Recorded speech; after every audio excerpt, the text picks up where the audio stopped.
Now, last year, the Kansas City Chiefs were the Super Bowl champions, and they beat teams because they typically outscored them and their offense was prolific. This year, they're winning in a different way. They don't have the same offensive firepower that they had last year. So their defense is playing at a much higher level than their offense, and their special teams is playing at a higher level. So I look at everyday innovation in general as how you operate and get in alignment with yourself. So sometimes that might be, okay, you know what? I'm going to bed a little too late. I'm going to move it up to 10 a.m. Or you know what? I'm not reading often enough in my day. I need to up my reading to 30 minutes and I need to reduce my social media engagement back 45 minutes. It's you knowing and understanding how you operate and continue to be in alignment with yourself. Because I think that's the challenge, is being in alignment. And I tend to talk about alignment rather than balance. Because when I think about balance, I think about the seesaw. You never quite get balanced. But alignment is different because those core values that you have with yourself, when you get out of alignment with yourself, you know it because things just go haywire.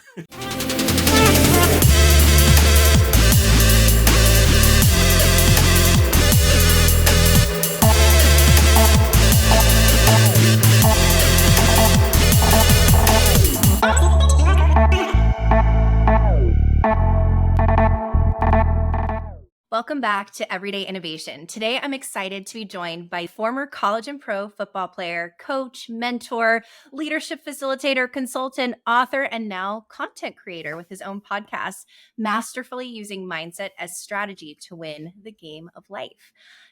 I feel like advise each other on so many things. So I'm so excited to have you here in this capacity today. We can talk about not just what you're working on, but just your background and all the things that you've been learning and chat with you and dig in about mindset and kind of that mind-body connection too. So I have a couple of warm-up questions. Are you ready?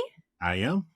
Awesome. So I like to ask this to every creatorpreneur. What are you learning right now? Or what are you reading? What are you digging into? What am I learning and reading? Wow. So I'll start off with the latter. So what I'm reading is I usually read a couple of books at the same time. One is by this, the same. One is by this author most of us have heard of, by Napoleon Hill. But this particular book is You Can Perform Your Own Miracles. And it's, to me, as powerful as Think and Grow Rich. Is Outwitting the Devil Napoleon Hill too? Yes. Yeah. So I haven't read it. So what drew you to that book? It's a couple of things. I mean, to me, it's very much like Think and Grow Rich. The chapter on struggle, to me, it's awesome because I think that's not something we talk a lot about here in our country or in the world. But I think in order for anyone who's been successful or anyone who has started a business or anything in life, it goes like this. It goes up and down. And typically the low point is where you get the ideas to go up to the high point. And yeah, the person I always use as an example is the late Steve Jobs. You know, he got fired from a company he started.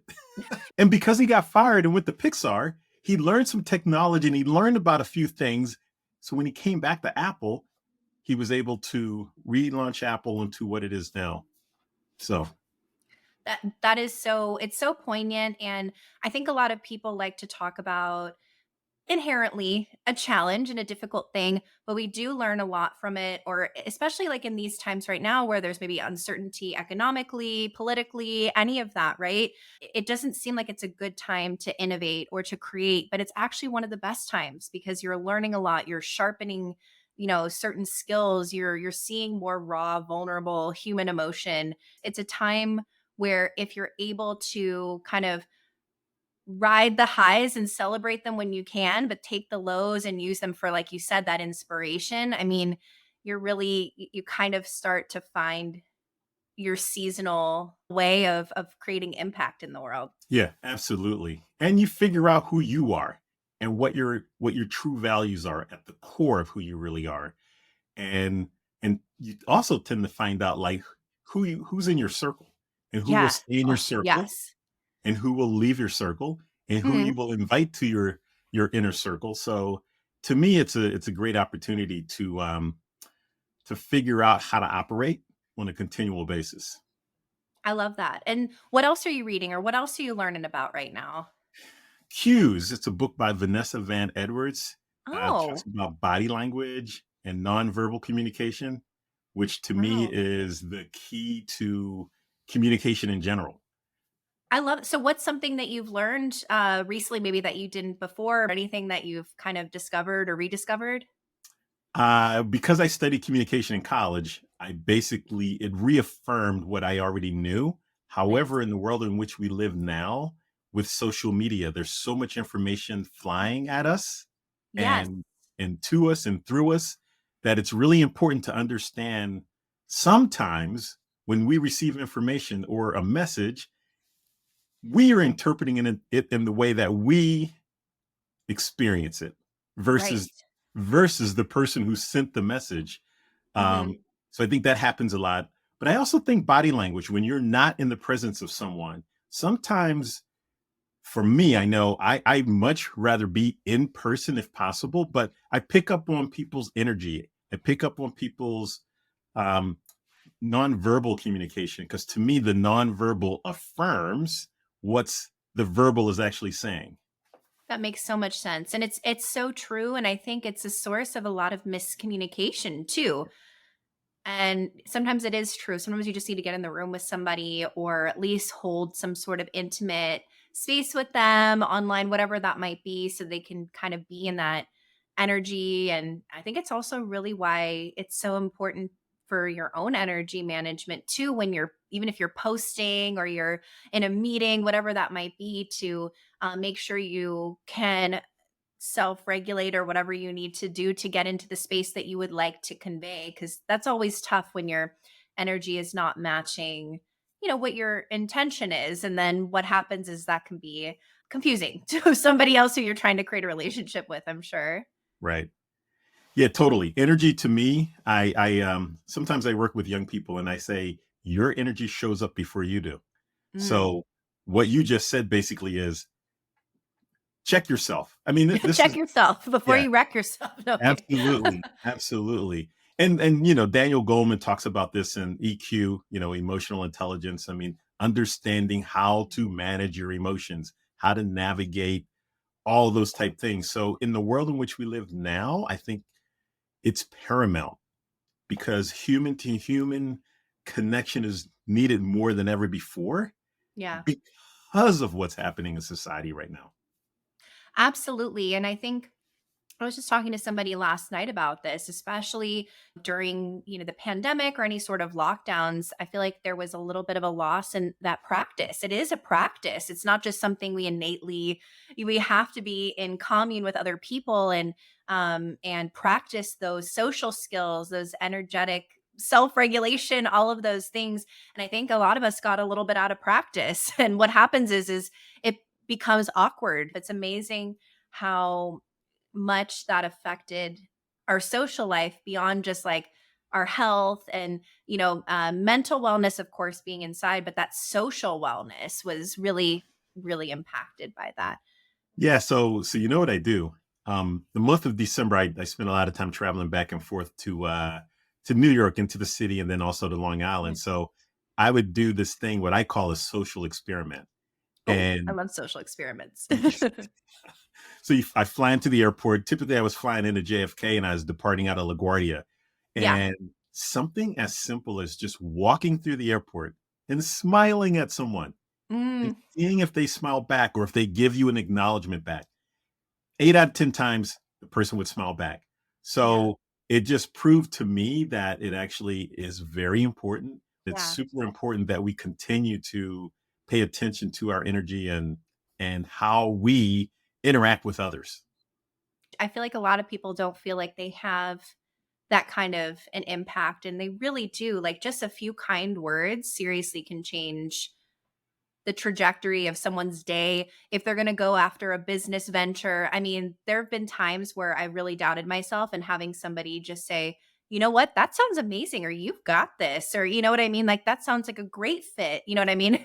And it's that, not that you want to seek that validation, but it does really help, and it's a wonderful added bonus to someone's life to be able to share that with them. Well, I could give you a great example.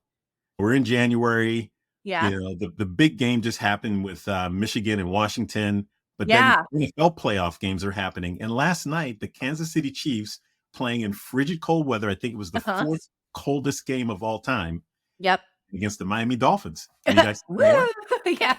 I was like, "Uh-oh, Chiefs and Dolphins, we're meeting again today." I'm just kidding. I'm Yeah, just messing yeah. But the fact that the Dolphins are a warm weather team, they're super fast.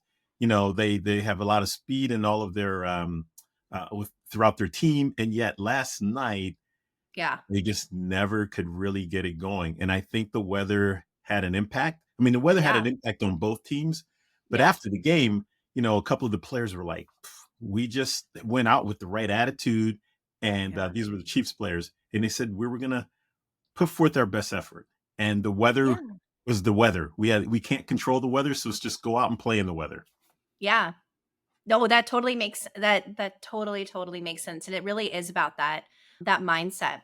Well, I have a fun little exercise for us. This is my bit of spontaneity for the well, there's lots of spontaneity in a podcast, but this is just kind of fun. I pre-selected a few questions. So they're on 4 cards. I'm shuffling them now, and I Okay. thought it could be something that could get us to dive in.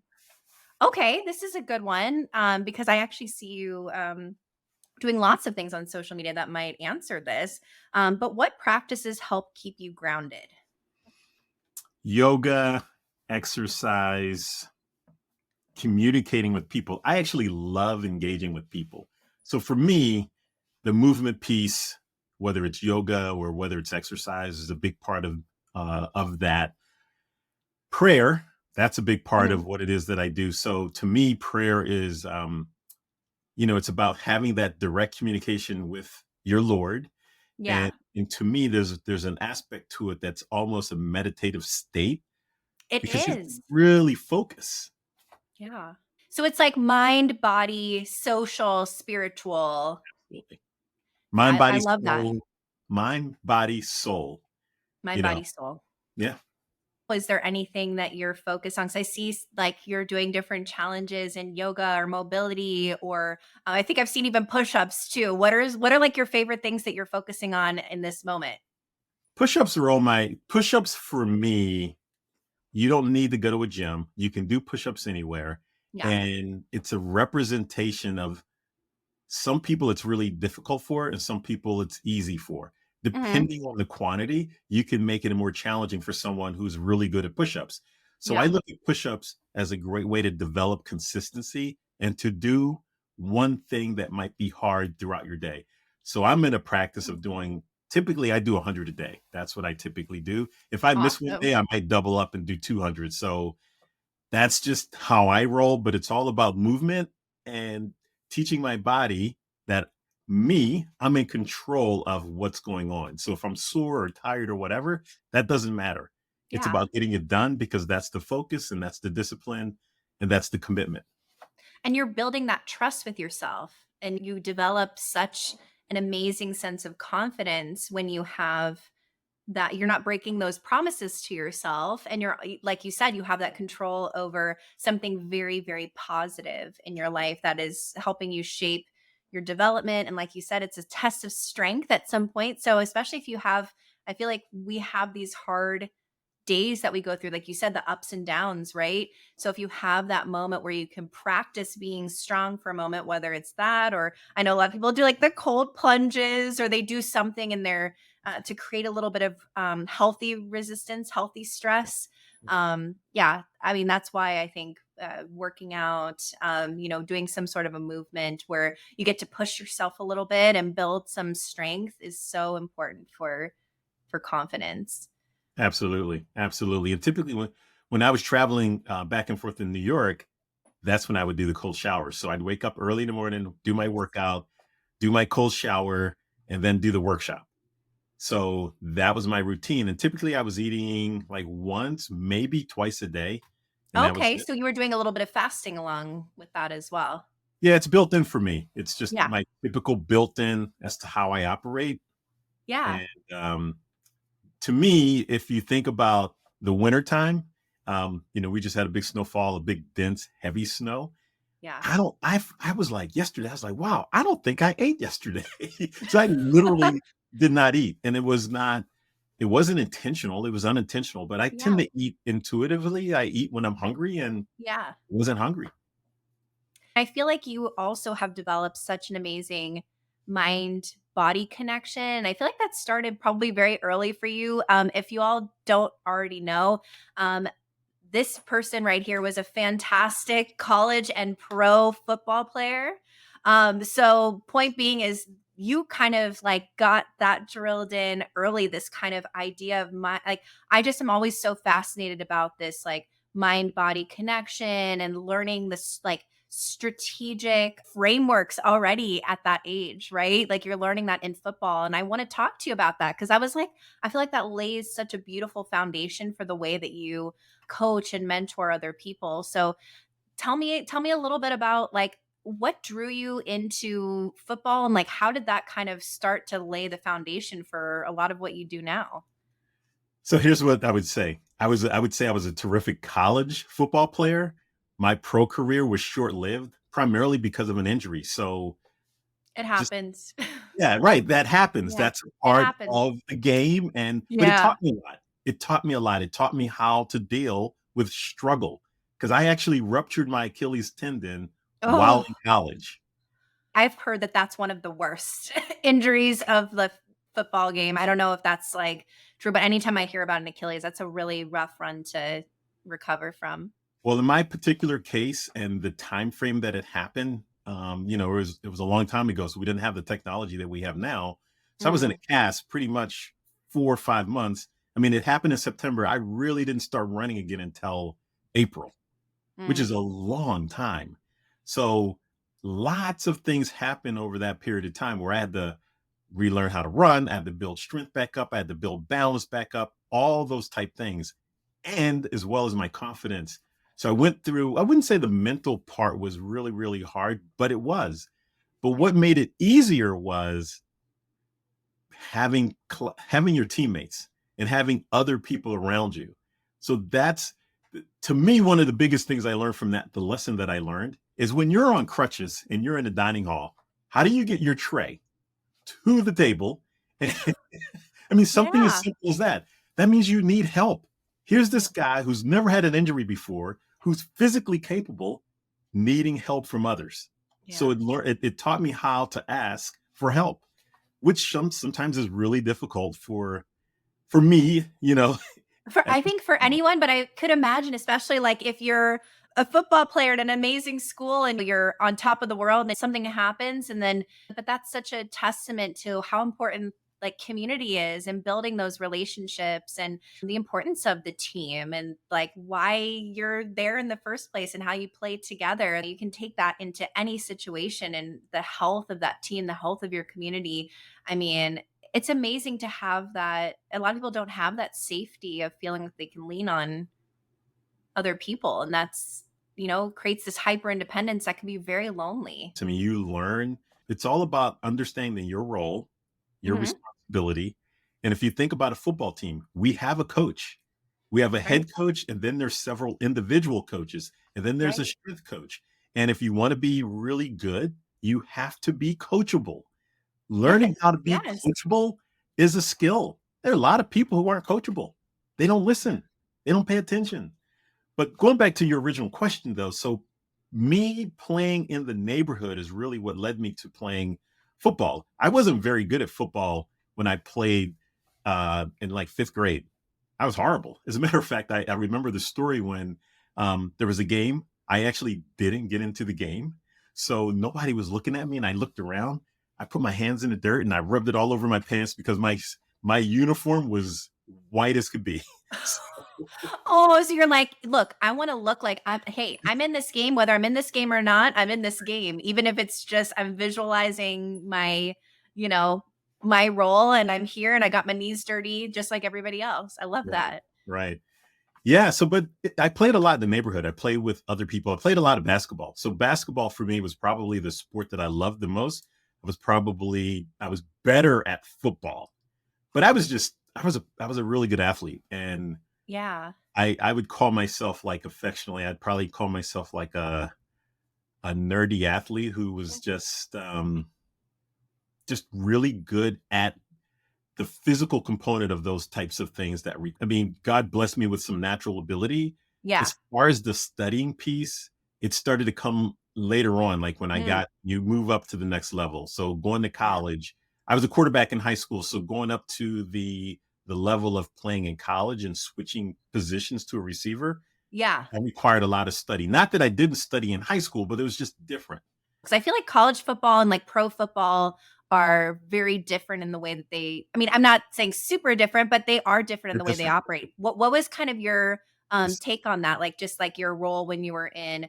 big difference is this, all about the mindset, learning the Mhm. plays, knowing the plays so well that where if there is a mistake, uh, if the quarterback calls out a play, you need to know your position so well Yeah. that you can compensate for somebody telling you the wrong play or something along those lines. But the Yeah. speed of the game is so much faster at at the pro level than at the college level, and Yeah. everyone on that field can play. Yeah. Not that it's not in college, it's just the speed as to which players react. Hmm. And if you and I don't know if people know this. Now with film that we have, you can study. We study plays. We study the other opponent, Yeah. and you know what they're going to do. So sometimes you do things in practice or in a game to, like, as a wide receiver, I might line up and I might go like this with my hands, and the DB is going to be, oh, it's a pass play. And Yeah. actually, it might be a running play. So I'm doing it on purpose to kind of throw To the kind of throw DB. them off a little bit. Yeah. So it's a lot of psychological games, but the mental piece, that's the big difference between the pro game and the college game. The athleticism at the pro level is across the board. It's unbelievable. I mean, someone like Joe Flacco, who is an unbelievable talent, but Yeah. I think he's like 42 years old. I mean, he's Yeah. still performing at a high level. He didn't perform very well yesterday against the Houston Texans. He threw Hmm. two interceptions in a row, but So my husband is a big Cleveland Browns fan. So we both had a day yesterday. I'm just kidding. I mean, it's impressive. Like at the, you're starting to see a little bit more of that too. I feel like even in basketball and everything too, you're seeing some of these athletes. It's not just like the retire at young ages anymore. It's like you're getting these more mature players, that are. I would say you're getting the more mature player at a position where they're protected a bit more, because True. it's quarterback. So Tom True. Brady can do what he did because he's protected. Not and Tom Brady was an elite talent, so don't get me Yeah. wrong there. But the difference, like a Flacco compared to a Deshaun Watson, Hmm. is the experience. Yeah. Flacco's won a Super Bowl. Right. He's had a number of games in. And if he throws two interceptions, he's going to come back and throw two or three more touchdown passes. And that's exactly what happened in a game. So Yeah. he didn't get down on himself, which is the mental piece again. And it becomes, I don't think it becomes necessarily easier for everybody with age, but I do think over time, over experience and mastering yourself a bit more, you start to get more of that even keel. You can kind of ride the middle of the waves. You don't get too high, you don't get too low anymore. You're not leaning in so hard on each side, knowing that you need to sustain your focus and sustain your power by kind of riding through kind of the middle the middle areas of it, because it can take you all over the place if you're just following your emotions every which way. Well, I mean, you see that if you look at high schools and you look at young people, Yeah. that part of their brain is developed, their emotions. So they go boom and they go boom. Yeah. And they're Whereas still working on that executive function, right? They're still working on that. typically what happens, if you think about young men who play football, I mean, all of a sudden you graduate at 23, 24 years old.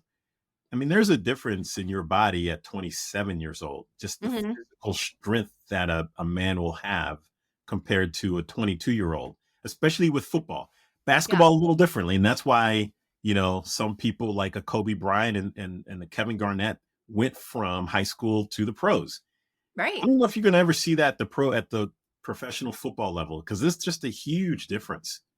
Yeah. And Yeah, that slower build physically, or maybe just what's needed and that maturity. It's like, does it take a little bit longer? Not necessarily.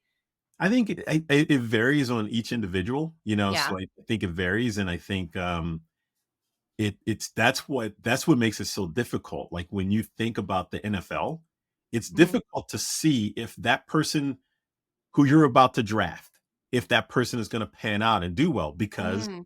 there's so many components that come in. There are So many, yeah. individuals who athletic qualities were off the charts, but then they didn't have the work ethic.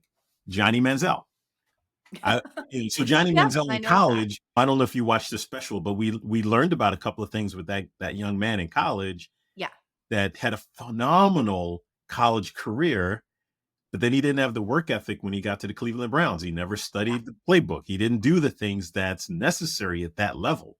You Yeah. can get away with it at the college level. You can get maybe, but at the pro level, No. Yeah, you're working with like, everybody is they're professionals. professional at that point. Like, they could you can be an amazing player probably in college too, and maybe you're not gonna be in some of the top spots, but you're supporting the team and you can probably get away with some things. I would probably call it the level of professionalism. I mean, the level of the game just goes up. Yeah. And think about the coaching aspect of it. It's elite. You go up to the next level. We just Yeah. had Nick Saban who just retired. He Yeah. won X number of championships because on his staff he had a level of coaching that was superior to others, as well as the talent. So that will make a huge a distance between you and other teams.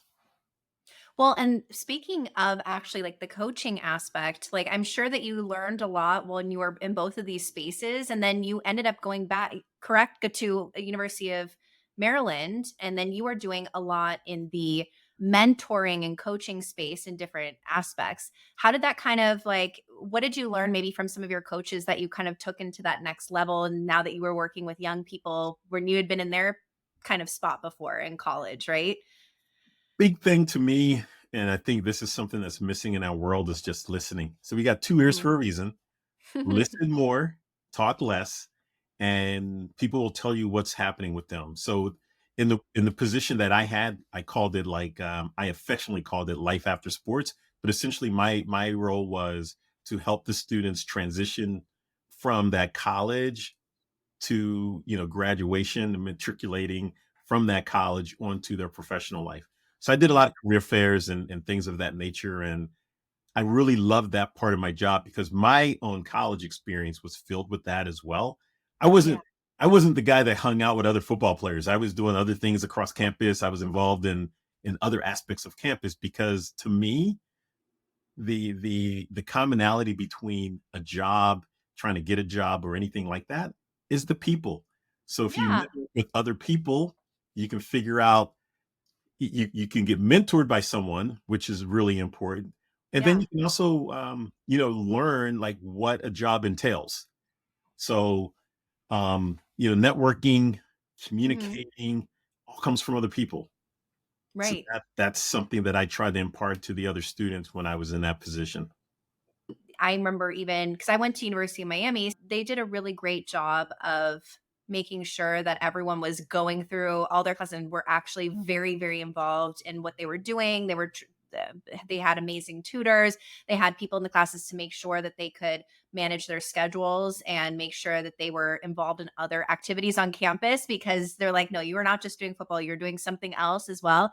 So we actually had a lot in the business school, and it was so fun to be with them and like watch them learn a lot more about their personal brand and like things like even if they knew that they felt like they were going to go pro and they're like they're feeling hot that day, they're like, yeah, I think I'm definitely going to be drafted or whatever. They're like, okay, well, let's talk about what that means and let's talk about your business going forward. So I'm so glad that you were able to kind of impart that, on the students as well. So when they're kind of going through this, you're prepping them for those next stages. Are you talking to them about career options? Were you talking about football options too? Or like what kinds of things were you throwing into the mix? A little bit of everything or Yeah, I mean, I didn't have to talk about football. To be honest with you, I mean, I yeah. didn't the what's interesting to me, having been a football player, and then football players tend to think they're all going to the next level.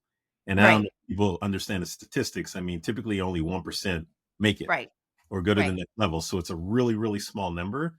And when you think about the number of athletes on any college campus, I mean, it's only like 400 to 700 student athletes.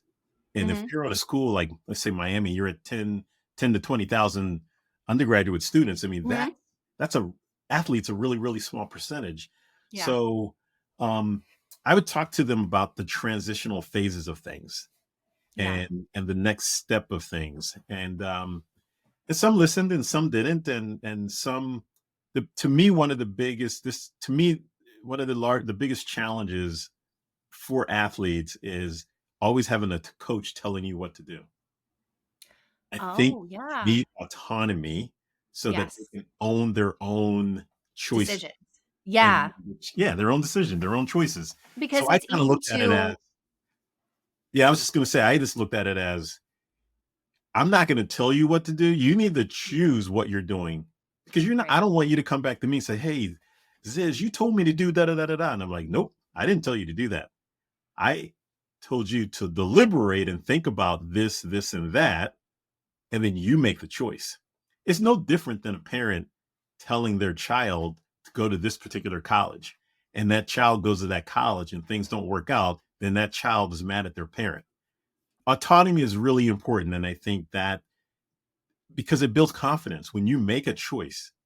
When you make a choice, you're making that choice based on factors and qualities that your criteria of whatever Yeah. it is that you're choosing to go to that particular college. Like my dad, for instance, didn't want me to go to the University of Maryland, but I went anyway. Yeah. It was my choice.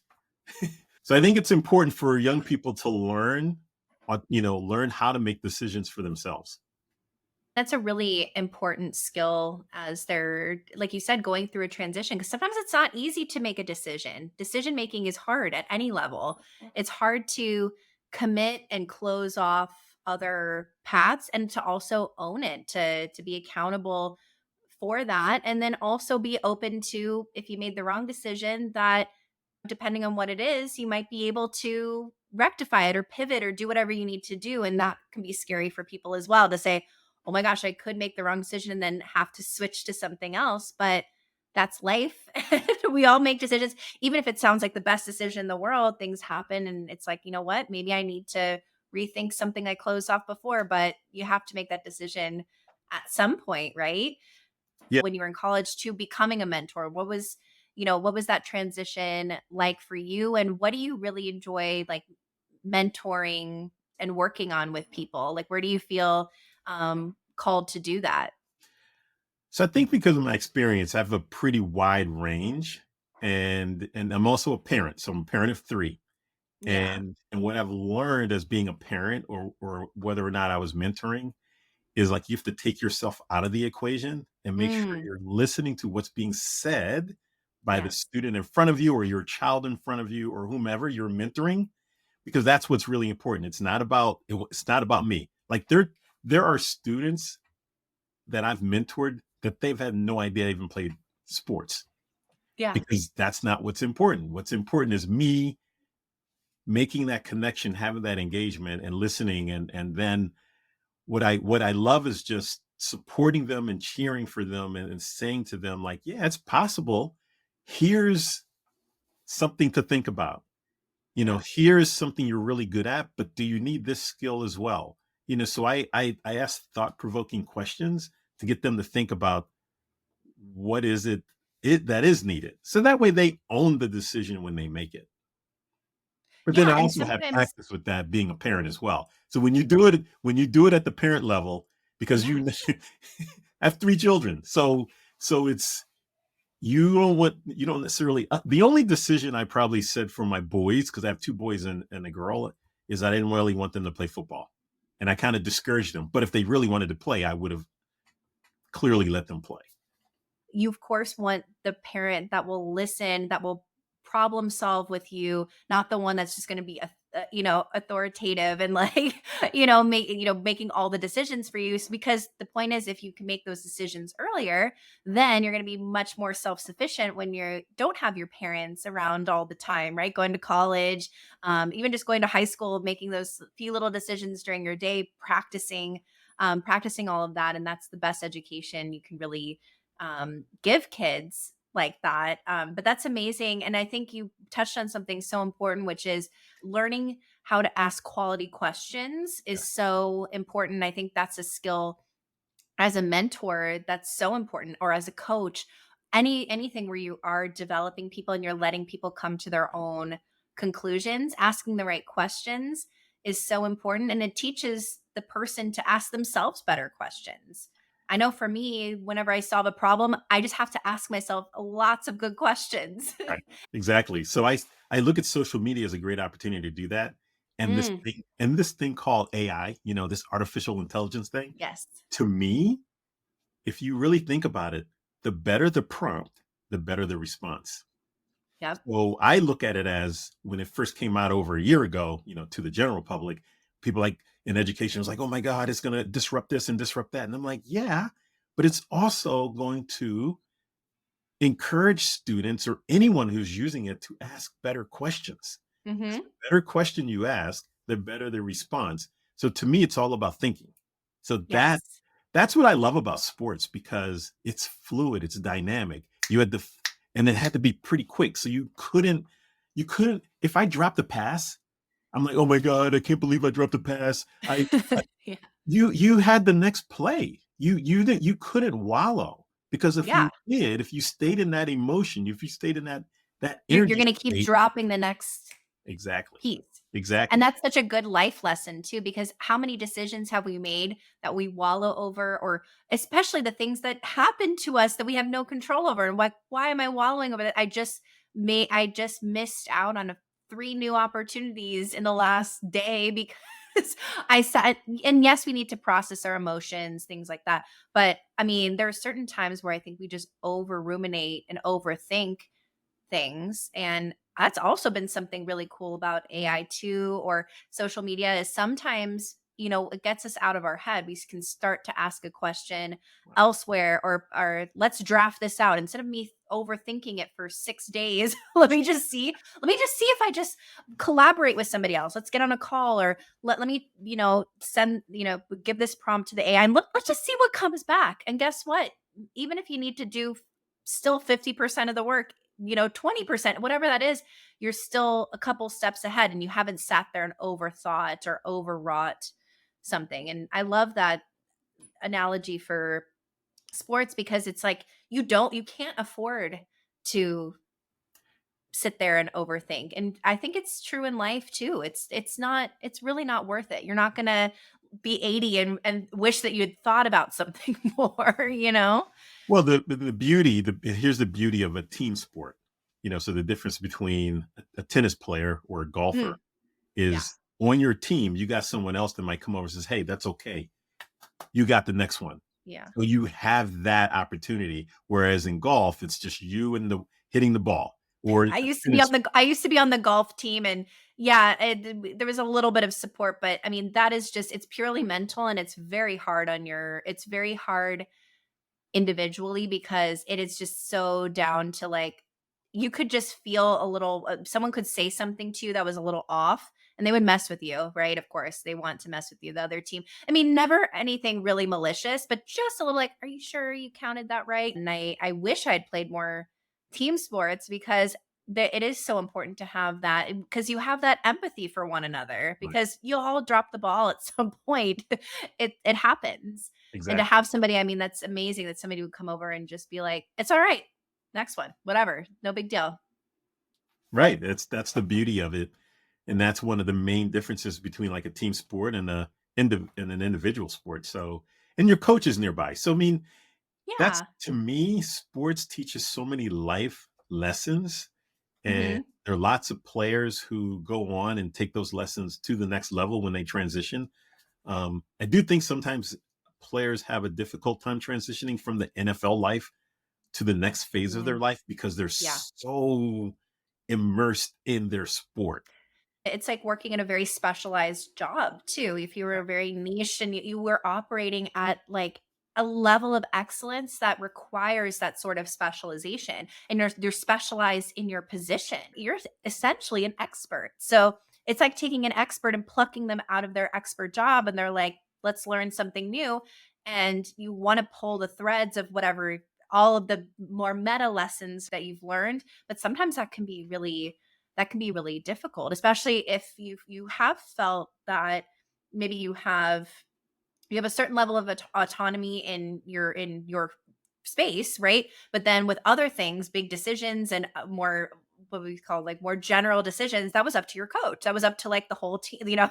So I would imagine that transition, either from out of college or out of pro, could be really, could be really difficult. And Yeah. what resources are there? Many resources out Oh, there? Is yes. that you? How do people transition? That was part of my job when I worked at the University of Maryland. And there are departments within athletic departments that do that, and it's Yeah, still challenging. yeah, And I think it's challenging for some other reasons. It's simple yet it's complex. yeah, So it's probably not the best conversation to have right now. But the thing that I would say is transition happens all the time in life. yeah, We're always going through different phases. And I think sometimes we all could do a better job of saying to our child or to someone else, hey, you know what? That was really difficult for me to go through this. I know I yeah, talked about my injury to people and I told them all of a sudden I'm a part of a team. Now I'm no longer a part of a team. I'm not going to practice. I'm not doing anything. I'm not involved. So you go to being a integral member of a team to not being involved at all. yeah, That's that's a stark difference. But my yeah, mindset basically was, hey, I have an opportunity to go hang out on campus, do yeah. experiments, Build really build get another team, right? experience. Maybe it's not a team that you're playing with, but it's a team that you're collaborating with in some other Exactly. aspect, or you're just doing life with. Exactly. That's It's what it team was for me. building. Yeah. Yeah. So how did that I know then you kind of moved into more of a consulting role. So that's like you're almost taking that coaching level to like now it's you're doing it professionally, but you're doing it in a way that's mentoring, but then you're taking that to the level of strategy. How did you kind of build upon that? I know even recently you were doing diversity and inclusion. I've owned my own company at one point. I've done a lot of different types of things. Um, Yeah. and I'm a voracious reader. So I tend Yeah. to I don't look at things in isolation. I'll be like, okay, how does this impact or how could this be somewhere else or in a different Mm, environment? right. So that has helped me to understand what happens at a company level and what happens in a small organization of 500 employees or a larger organization where there's thousands. It's To me it's fun. It's kind of Yeah. it's fun. It's like a puzzle. Like It's humans, right? Like you like working with humans and right, connecting humans. So it's humans, even if it's two people, 100 people, if it's a company, if it's a school, whatever that might be. yeah. Yeah, you do really thread a lot of that together. And how did you kind of did you put some are you putting strategy frameworks behind some of the mentorship and coaching with a lot of these companies? What are they wanting to learn? What are you bringing to them that you're bringing in these aspects of that mentoring, the sports, the coaching, the mindset? What are you bringing to them and presenting as strategy for their employees? What does that look like for you? I kind of look at it as this. Sometimes companies don't gel and they have to figure out how to mesh. Yeah. So what's the human component of all of that? If you have a boss, I'm not even going to use the word boss. I don't really like the word boss. If you have a Yeah. leader, because to Right. me, as soon as you use that word leader, there's a responsibility on that leader's part Mhm. to take care of those individuals in your care. That's Yeah. not my definition. That's Simon Sinek, who I love the work that he does. Yes. But to me, it's about that. That's why even if you think about to me, and this might be a little controversial, so I'll say it. Go for it. Diversity, equity, and inclusion. As soon as people hear that word, they're like, I don't want to hear that. That's this, that's that. I think it's actually leadership development. If you're the CEO or if you're a C suite executive, it's your responsibility to make sure that your employees belong in your company. Because Yeah. that's really, if they don't belong, you got a problem. Yeah. Because those And the thing employees is, believe. it comes from even just a strategic standpoint. You are working with humans. You are working the part of the value of your company is the talent that you have. Exactly. And how are you going to innovate with everybody is believes the same thing, looks the same way, comes from the same background? What kind of ideas are going to come from it? It's just different. So in order Yeah, to understand where they're coming from, you need to have some empathy and listen. And yeah, when you do that, you're like, okay, I see what they're saying. So we can help facilitate that. So to me, the listening skill is what's really missing in our society right now and really in our world. If you can foster that particular skill, I think you eliminate a lot of challenges that we have. And then going back to the piece and the book that I was talking about called Cues by Vanessa Van Edwards, nonverbal communication. If you say something to someone and they look like they're not buying it, then that means you need to spend a little more time on sharing whatever it is that you're talking about. And maybe yeah, because they do that, they have that expression, and you have enough self awareness to recognize maybe I'm not explaining it well, or maybe I'm missing something.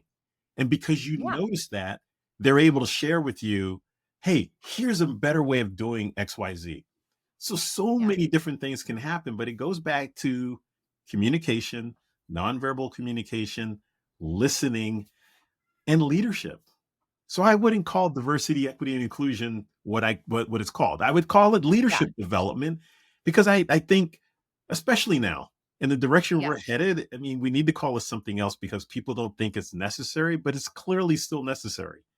And if you It's look, clear it's not a and it's and naming it something, it's just it's more for like a headline or more for just a talking point than really what it is, which is just paying attention to your people, being a better facilitator. We right, were talking about facilitation, listening as a facilitator, but what else in that skill do you really enjoy? Because I know you were telling me, you started telling me a little bit of a story how people were kind of getting off topic and getting off, the rails on something and being able to harness that energy and bring it back together. What is that in facilitation? What is that managing of energy? I think curiosity to me is what has kept me out of judgment. And that's what's helped me Yeah, be a better parent, yeah. mentor, all of those things. Because when you lead with curiosity, you're just naturally curious. And you're like, okay, I didn't see that Tell me coming. more. How did that work for you? And Yeah, people feel the connection versus, oh my God, I can't believe you did that, which sounds like judgment. And once you do that, then boom, you're butting heads. So yeah. facilitation is definitely artwork. And I'm very intuitive in how I work in general, and Hmm. I like to set the stage ahead of time without any expectations. So I throw things out. You have to know how to ask the right question at the right time. So sometimes what I Hmm. do is I study comedians and I see how they deliver. I see how they Yes. deliver a story. It's not necessarily about the joke. I'm like, how do they story tell? How do they Yeah, say it? What is the emphasis? And it goes back to the book I'm reading as well. How you stand with someone impacts that other person. yeah. Whether you have engagement, you have to know and Right. understand someone else's culture. If they're from another culture that doesn't want you to look them in the eye or you don't touch Hmm. them, you have to, when you know those types of things and you do that with someone, they're like, oh wow, they respect you, they start to trust you, because that's what you're trying to do, is you're trying to engage and build trust. Because if you don't have the Right. trust, the engagement won't be there, and consequently you won't be able to do what it is that you're trying to do, which is, as human beings, hard work. Together to solve a problem, whatever that might be, some sort of collaboration, have a fruitful discussion. Meetings everywhere are pretty much broken. I we've People are trying to kind of put them back together, but they're not getting the same sort of impact, and they have such a bad rap now because they're not well facilitated. Um, it really is about how can we start to, like you said, intentionally set the space, start to talk about storytelling, have a little bit more empathy for everyone sitting there instead of seeing just a room full of faces as one entity, right? Yeah, absolutely. Yes. And then what I've also found really inspiring about you too is you've kind of even taken that to the next level, and you're putting your knowledge into new spaces. So you've written a book. Come to decide to write a book, was there someone who mentioned it to you? Was it something that you've always wanted to do? Did you want to just kind of extend your impact? How did that come about? Just I really wanted to have an impact, more of an impact on students. I continue to hear students talk about the same they're making the same mistake. And Yeah. and when I think about my background as an athlete, if I'm making the same mistake, I'm not playing anymore. So Right. change Yeah. something. And so that's what that was the purpose of that. I ended up with the co-author because I didn't understand the book writing process, and I learned Yep. a lot. So what I try to do is if Oh, I don't know something, I asked that question. Goes back to the Achilles. If I yeah. need help, ask the question. So I reached out to someone. We ended up collaborating, and it was a great learning environment for me. Knowing like writing a book is one thing, selling a book is Yes. a completely different animal. So Right, and it's a new way to learn about if you've been an entrepreneur in business, these kind of creative projects or these new types of ventures are really interesting because it allows you to experiment and learn a whole new way of selling, a whole new way of creating, putting something together, composing it. It's not altogether different from other places, but there are nuances to it that are really interesting and you don't really you can kind of read about them, but until you're in it and doing it, it's hard to really know. yeah, So putting that absolutely. all together, were you when you were co-authoring, were they kind of you're pulling together pieces and you're taking a bunch of knowledge that you had from a lot of these interactions and just kind of composing something together? Is that kind of how the collaboration worked? Yeah, it was pretty much like I pretty much had the book written, and then when Yeah. we went back and forth, and this particular person had some strong feelings on some information they wanted to share, and I'm like, okay, cool. So Yeah. so you learn how to compromise, you learn how to work with someone, you learn how to collaborate, and like you said, it was an interesting process, and I love learning, especially I love learning about something that I'm interested in. So when I'm Yeah. completely engrossed in something like that, I'm like zeroed in. So I'm totally focused in on that. And sometimes what happens because I get so zeroed in that I miss some of the other things that's also happening. Because I have, Yeah. it's funny because I don't know if I would call it perfectionistic tendencies, but it's like I want to be at a really high level. So it's like Well, you have like a level, a standard of excellence that you have probably especially if when you're on team sports and stuff too, you want not just for you, but for the whole team to perform at your best. So even if it's maybe not perfection, it's your best. So if you're always striving to show up at your best in these spaces, you're like, no, I want to go all in. Like, what do you mean I'm not going to like just farm that out or contract that out? I'm part of this process. What are you talking about? Yeah. yeah, I it's I funny. totally get that. I play this sport called bocce. I don't know if you've ever heard of it, but love Yes, it. yes. I love bocce. We have 4 bocce courts in our neighborhood. So clearly, when you're living in Michigan, you don't play bocce in the wintertime. You go Mhm. indoors and play. And playing indoors is a completely different game because of the surface. So for Yeah, me, bocce represents a new learning, a new opportunity, another way for me to compete and learn how to do something that's different. And it requires the mental agility because you have to adjust yeah, and whether you roll first or you roll second or you roll third depending on how you're playing, I love all those components to it because that's the team part. And it's like you have to know and understand your role and responsibility, and you have to do it at the highest level. And if you don't, then that means the other person can have to pick you up. So like if you're yeah. playing team golf, if what tough thing about golf is the team score, of course, is how you win. But Right. when you're playing a team sport and I drop a pass and say another play comes and another player makes a play and another player makes a play, and because those players make the play, you end up winning. It's not Yeah, all about you individually. You learn how to cheer other people on. yeah, You also learn your role as someone who's there. But if you don't come through, it's like, okay, what are the other things I can do to make sure that my teammates are successful? yeah.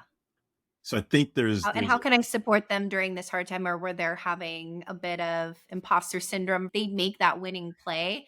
That is just so important to be able to celebrate other people well, and be like, totally. and it's your celebration. You get to own that celebration too. And I feel like we don't do that enough. We don't see somebody else win and say, that's a win. Not a win for me too, in the sense of like, I'm taking credit, but it's a win for me too, because I'm like, no, this is one of my people. Hell yeah, they did that. You know what I mean? That's amazing. That's incredible that they did that. And guess what? There's plenty more to go around for me, for all of us. I think there's this thought sometimes, and this is again going back to in the leadership space too, that there's just not enough for all of us. You know what? You said something about the word imposter syndrome, which is an interesting terminology. Oh yeah. And it's something I started doing a little research on it. And I don't know how much you know about it, but to me, I don't I don't complicate it. It's to me, it's a limiting mindset. Yeah. And ultimately that's what it is to me. But I do Hmm. understand like why people use that terminology. Yeah. I just find that it's a because you don't hear much about it. I mean, it's actually the word's been around since like 1988, if I remember correctly. But Yeah. as of late is when you started to hear that word. And Yeah, come up a lot. I definitely think it's a limiting mindset. It comes from a lot of different sources. I think, and it can come from your background as well. It can come from, there's a lot of people who have fear of failure, fear of success. I mean, there's like a million different things that it's all limiting beliefs that are stacked under it. At the same time, I think people should also consider that imposter syndrome also not always a negative thing, and just to kind of let go of labeling it as something. It can be a limiting belief, but it's also a signal to two things.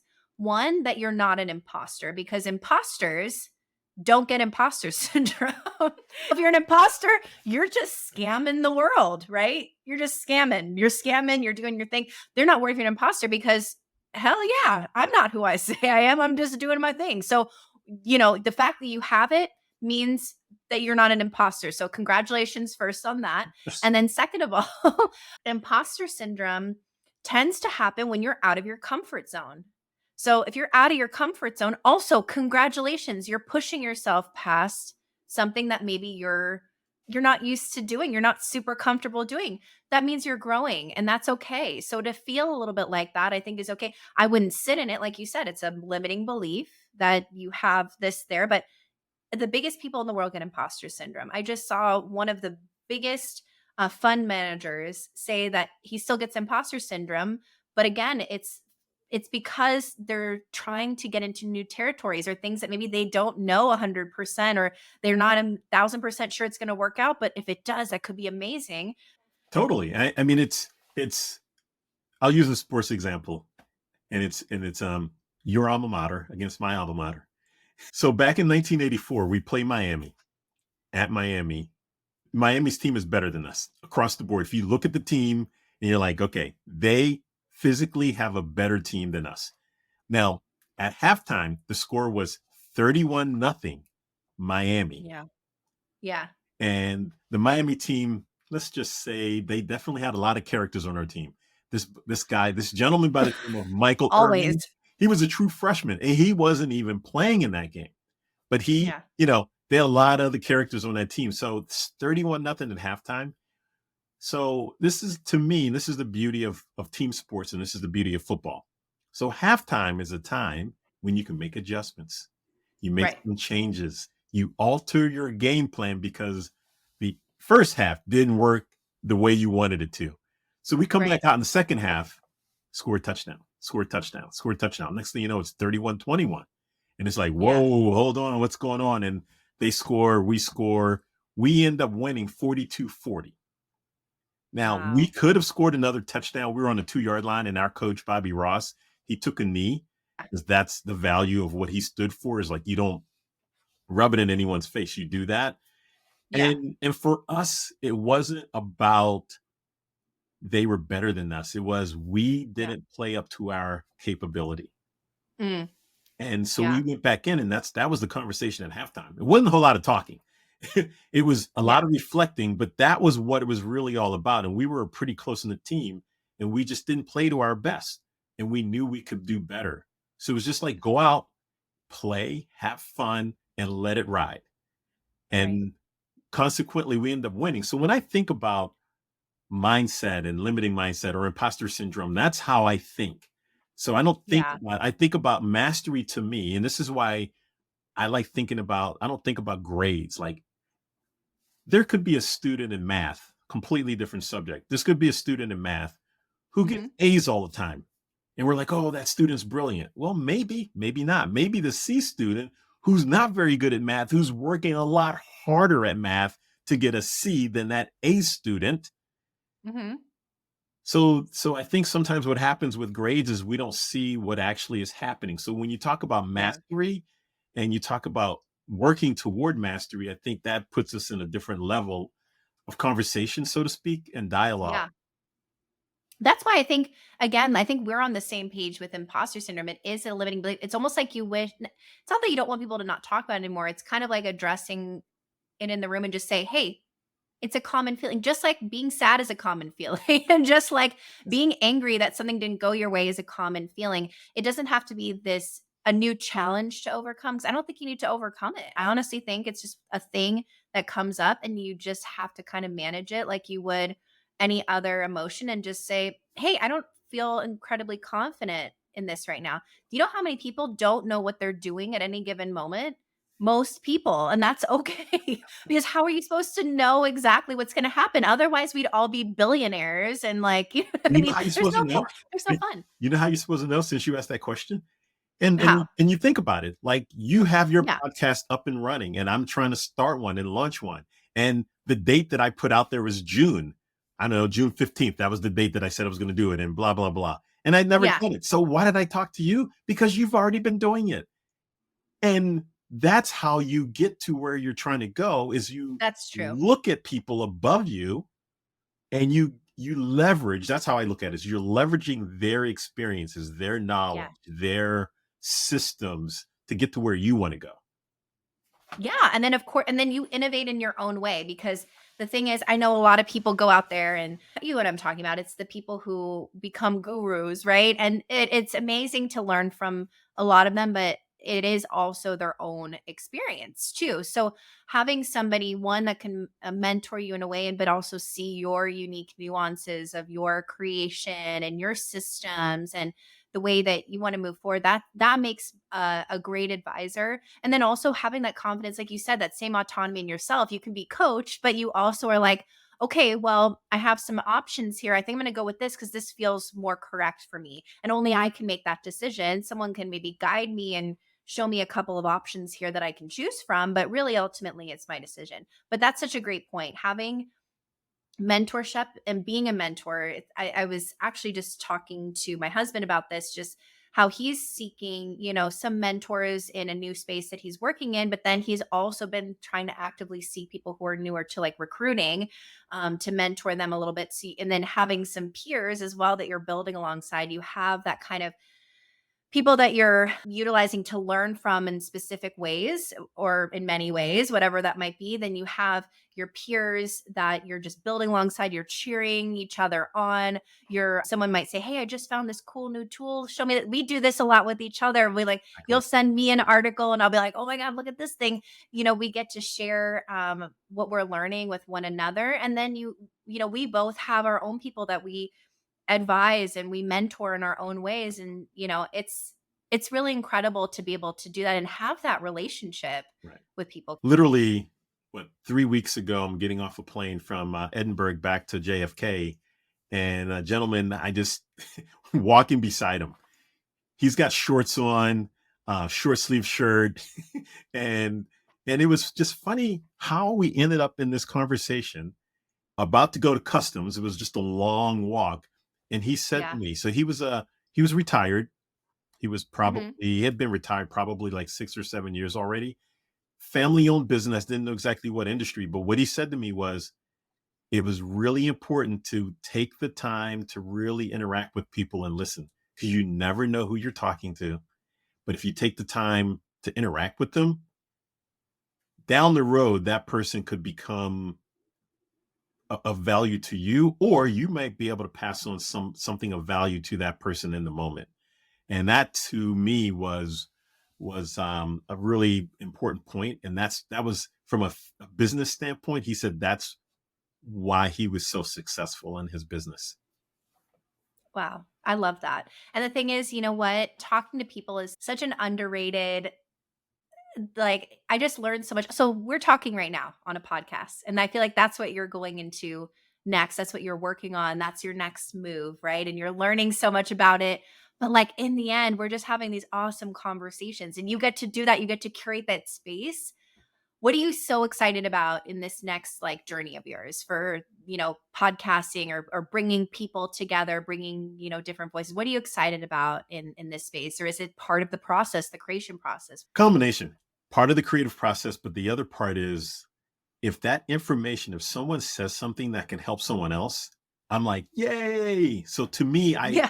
I get to cheer them on, but then also if they share some valuable tips or information that can help someone else, that's what gets me super excited. And what kind of inspired the podcast? Because I know I was asking that about because I know we go into these new ventures, right? And I always love to see like where did that spark come from? We were talking about the book, but now in this space, what was it about podcasting? So here's what's funny about this question, or the irony is back in college in my undergraduate days, I had a radio show. I used to interview players. And yeah, I started thinking Wow. about that. And I'm like, why am I so late to the ball game, so to speak? Now, I will say 3 years ago, I did have a podcast with another person and we talked about education. The question was, Mhm. what did it mean to be educated in the 21st century? So we did about Oh, 20 okay. episodes. Um, Yeah. and that was with someone else. So in this space that I'm operating from now, and it's just, I'm like, you know what? I love talking to people. I love talking to people. I love sharing information. I'm curious. I think I'm a naturally curious dude that loves engaging. And so I get to go back to my roots, so to speak, when I had a radio show when I was Yeah. at the University of Maryland. And then also I was a color commentator for 2, 3, 4 years when for the University of Maryland network when I did games. So Oh, it I love gets me that. back to that space. It's been a while. I kind of forgot about it. No, but do you know how often that happens? You think back and you're like, you start working on a project, you're like, wait, this is totally full circle, or it's just it's something in different clothing, right? Like it's kind of that a reimagined piece that you've already visited at an earlier point. It's like maybe the more mature version or the matured version that's matured along with you, and the idea is a little bit different. And it's like skills you picked up along the way. And it's amazing. I really would encourage people who are listening to this too to think back to college or something that you really loved and see if there's some threads there that you can pull, a little bit to see if there's a project or if you're considering a new venture, like, is there something that's informing this next version? Because, you can really draw on that. That's great storytelling too. Yeah. And plus it's fun. It's something different. And I like challenging myself to get out of my comfort zone at times. So it's the technical piece. Sometimes I get a little too caught up in it and I just need to like just go out and play and just let it ride. Like, the technical piece comes and you find, like you said, you're so good at asking questions and finding answers. You'll figure it out. You don't have to overthink that in the beginning. A lot of people just start, you don't have to do it this way, but a lot of people will just start by recording something on, just their phone, or they'll record a couple YouTube videos and then it turns into something new. And it's just, you just start doing it and you start to say, huh, what if I tried this? Or I'm curious about this now, or let me add this piece in. Yeah. So I think sometimes people over engineer the beginning of pieces like this, because you can see a bunch of people like, well, you got to have this many episodes to release it first. Yeah, you can. That's probably a really great strategy. But then for some people, that can be incredibly overwhelming. It's better to just get going and see what happens. And, I mean, what an amazing journey to, keep, let's say after 100 episodes, you go back to episode 2 or 3 and you're like, wow, look, I think if you're not a little bit like, oh, I hadn't been doing that part yet, I mean, you're not growing. So it's like the whole point is to just get out there, start doing it, start having the conversations, and you build your network even by interviewing people and Absolutely. getting to know their communities and audiences too. And that's the other part of it is I think for me, creating that human connection, I think is important. And I think that's one of the missing components of what's happening in our society and in our world. And if I can help make that a little smaller, then I'm up for doing it. Yeah, I love that.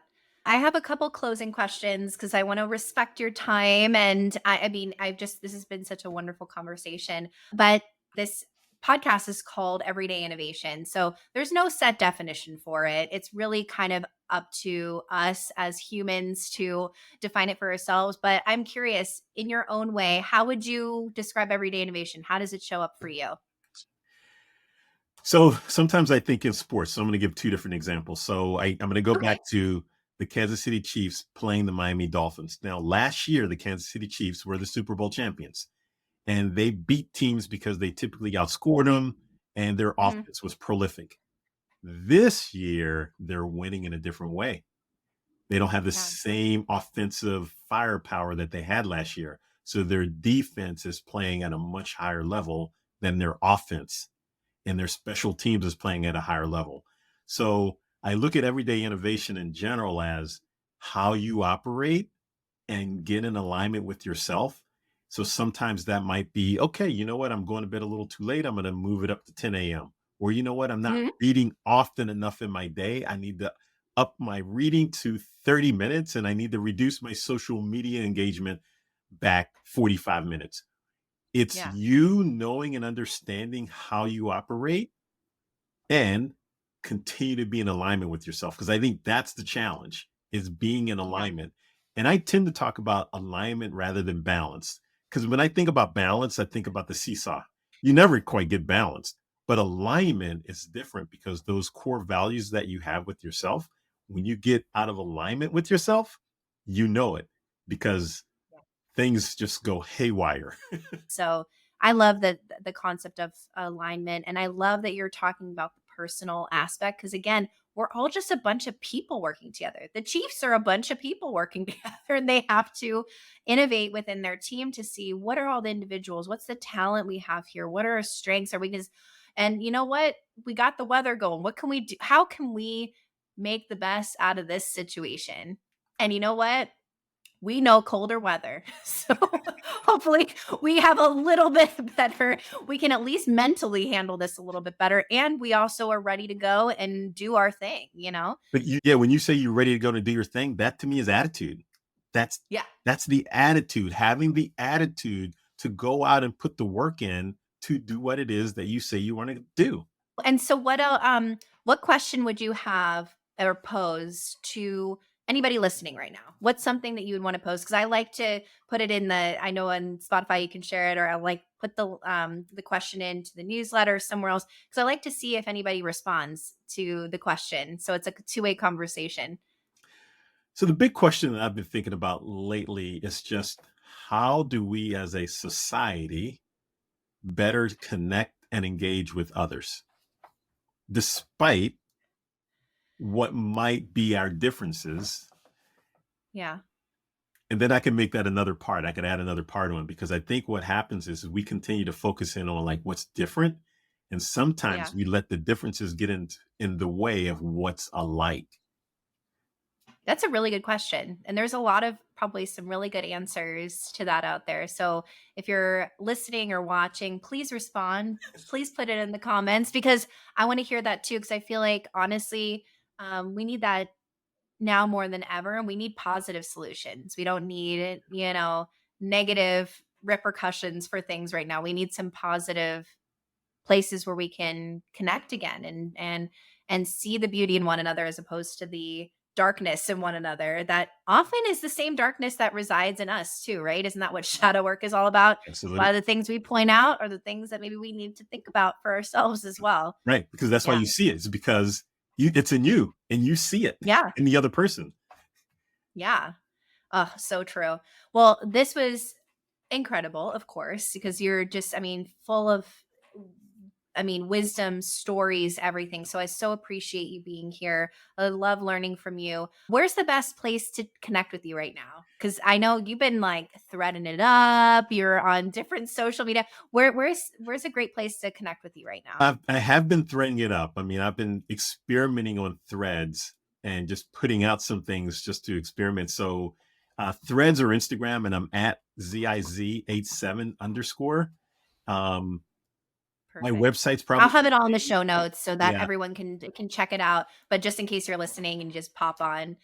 But yeah, I always like to ask that just because so people can make sure to connect with some of your new things and get some updates on your podcast journey and anything that you've been working on, your fitness journey, right? Your push-ups. You can cheer somebody on who wants to do some more push-ups, right?